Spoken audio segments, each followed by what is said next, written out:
Good evening and welcome to a new episode of our program, The Daily Debates. Wednesday evening, I'm Yasmin Bakir, and tonight we're going to be shedding light on the Ministry of Planning and Economic Development, as it had mentioned that Egypt had spent 1.7 trillion Egyptian pounds on infrastructure.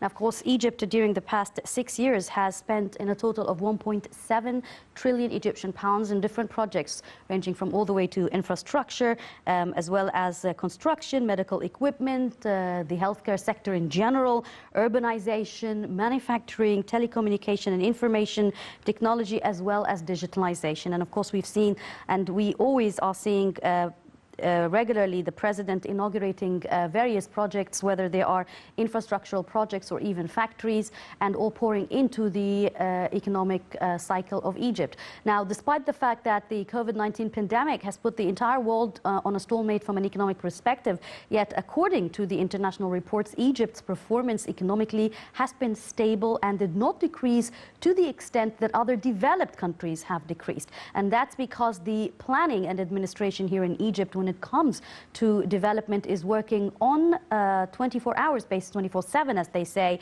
I know a lot of people who barely take a break or breath just to keep up to the deadlines that are set for them to develop, to finish the projects that are required. We're going to be talking more about these projects, what's expected to be inaugurated, and basically the entire administrative system that has been proven to be successful here in Egypt during the past 6 years.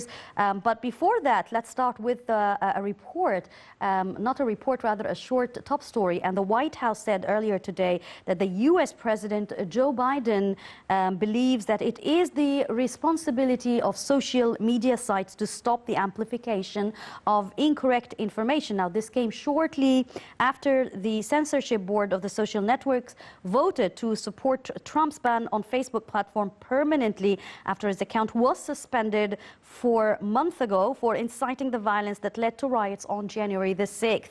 At the same time, the council criticized the nature of the ban decision, which was approved at the time by Facebook because the network did not set it within the specific time limit. Now, that seems to be a very interesting piece of information, because it has been forever the negotiations and debate on how to regulate the information that is being cycled on or rotated on social media, on its credibility, and putting it in a form of a legal format. So we're going to go back and discuss the topic that I've mentioned earlier, but before we introduce our guest in the studio, let's take a look at this first report. And President Sisi inspects the construction projects in Cairo.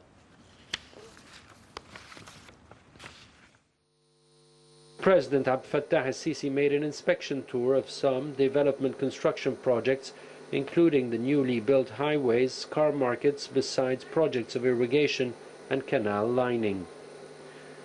Presidential spokesman Bassem Radi said that al-Sisi inspected the Middle Ring Road, which connects cities that locate East Cairo to the west. The road is 156 kilometers in length, with 16 traffic lanes, 8 in each direction, making it the widest highway of road networks in the Middle East region to ease traffic jams. President al-Sisi also inspected the projects of lining irrigational canals in Badrashin area, southern Cairo, which comes as part of a nationwide project to line canals and drains. The president, during the weekly tour, inspected the new location of the car market on the Cairo Al Sukhna road, which serves as an alternative for the well-known Nasr City car market, which was not well structured, lacked basic services, and caused traffic jams. The new complex was established on an area of around 57 fidans and can accommodate 4,000 cars. It includes yards for used and new cars, and inspection and maintenance centers, as well as restrooms and cafes. It will also have a real estate registration office and units for police, traffic, ambulance and firefighting, as well as banks, so as to facilitate transactions between traders and customers. A day earlier, President al-Sisi inspected construction work at a number of road projects in eastern Cairo. The spokesman said that during his inspection tour, the president was briefed on the pace of work at the construction sites and called for abiding by precautionary measures against the coronavirus. The President was posted on the development works in the vicinity of Cairo Airport and the expansion of Abdelhamid Badawi Street to become 6 lanes on each direction, as well as the establishment of some bridges to ease traffic congestion in the area. President al-Sisi also checked on the new network of bridges and main axes that were built in Cairo's Nasr City district. On the occasion of Labor Day, he praised the efforts of workers, describing them as the real wealth of the country and a driver for development with the successive achievements and giant projects, proof of the ingenuity and authenticity and the steadfastness of determination of the nation to change the reality and progress to a better future despite the daunting challenges. He stressed the necessity of competing amid rapidly changing production mechanisms and working methods through constant training to boost workers' capabilities and access to other nations' experiences so as to accommodate the quantum leap witnessed by the world in innovation, technology, artificial intelligence and mechanization.